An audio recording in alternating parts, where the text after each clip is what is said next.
And I'm going to show you how to use our anesthesia machine ventilators.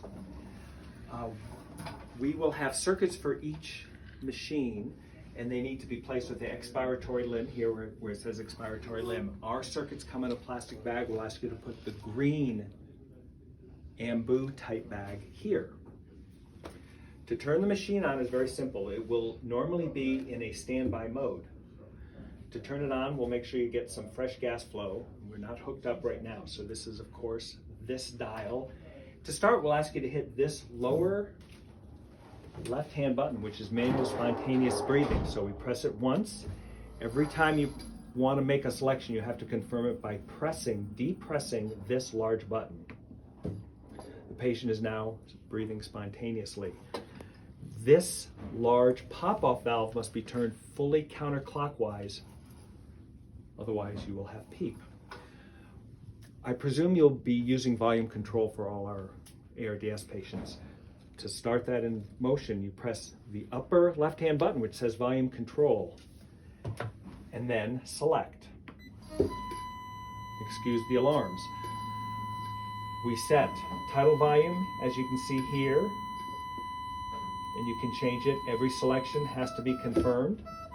Frequency, clearly labeled. If you change it, you have to confirm it. Our IDE ratio is set here, and we can go inverse. Every change is selected, and then we'll drop over to PEEP.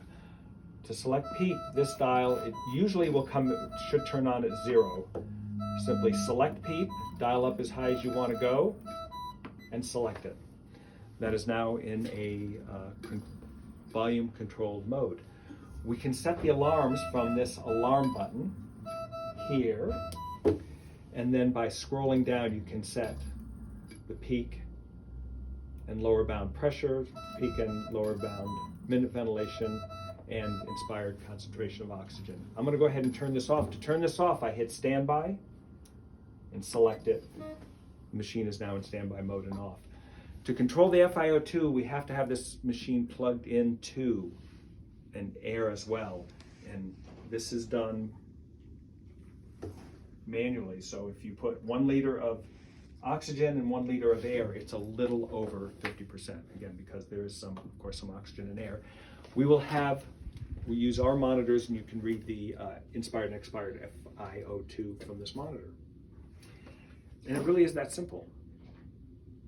And if you have any questions, the way to reach the anesthesiologist is extension 3405.